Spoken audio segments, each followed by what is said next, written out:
हर्षवर्धन त्रिपाठी हिंदू एक ना हो, कह रहे हैं कि हिंदू एक हो रहा है तो मुसलमान भी एक हो रहा है, तो क्या दिक्कत? अरे भाई, मुसलमान को तो कहा जा रहा है कि एक साथ ब्लॉक बन के वोट करो, वोट जिहाद करो। वहां कुछ कम्युनल नजर नहीं आता, नजर आता है तो इस स्टेटमेंट में कि बटेंगे तो कटेंगे। नविका जी, मुझे लगता है जो अतीकुर रहमान जी कह रहे हैं वो बिल्कुल दुरुस्त बात है।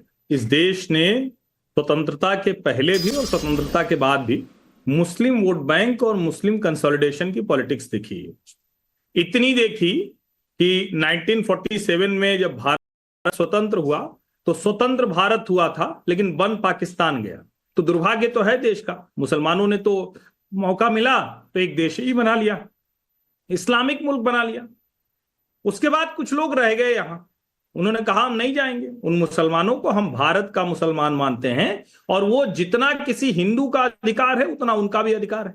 लेकिन वो मुसलमान जब किसी रोहिंग्या के लिए, वो मुसलमान जब किसी बांग्लादेशी के लिए खड़ा हो जाता है, हैदराबाद से लेकर वहां जो कलकत्ता के शहर है, पश्चिम बंगाल के, और जो मुस्लिम बहुल इलाके हैं वहां रैलियां निकालने लगता है, जब वो गाजा पर छाती पीटने लगता है, तब दिक्कत होती है।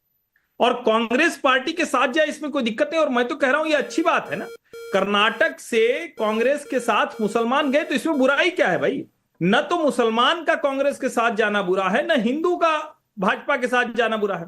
या अगर ये लोग दूसरे के साथ भी आए तो अच्छा है।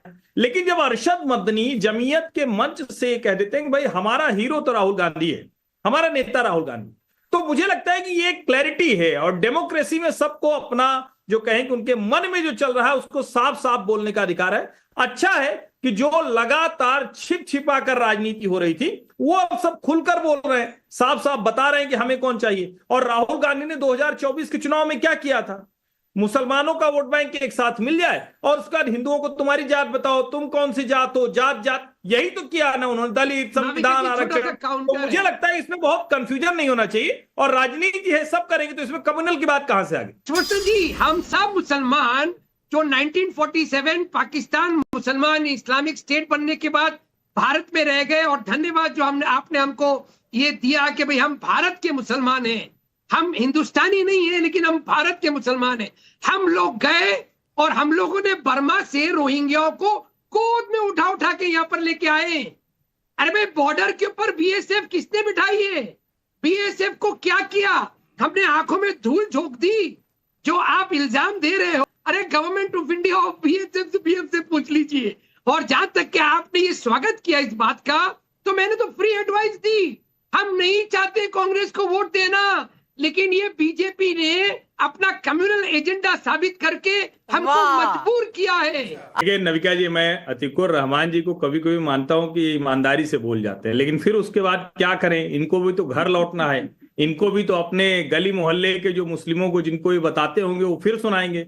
अरे भाई, मैंने ये कब कहा कि मुसलमान लेके आते हैं रोहिंग्या को? सुना तो ठीक से, लेकिन जब वो आते हैं उनके खिलाफ कोई कार्रवाई होती तो आप छाती क्यों पीटते हैं? दोनों का फर्क समझिए ना। और भारत की सीमाएं कई ऐसे देशों के साथ लगी हुई जिसको धीरे धीरे हम दुरुस्त कर रहे हैं। और भैया, पाकिस्तान बांग्लादेश हमारा ही हिस्सा है।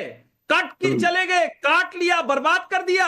और पाकिस्तान बांग्लादेश आज कहां खड़े हैं इस्लामिक मुल्क होकर? कम से कम सुना कीजिए। और गाजा पर प्रियंका जी इतनी पोस्ट लिख डालती हैं, सोनिया गांधी देश के एक बड़े अखबार में एडिटोरियल लिखती हैं, सीडब्ल्यूसी का रेजोल्यूशन आता है। ये सब चिंता पैदा करता है भारत के मुसलमानों से। सवाल तो यही है ना।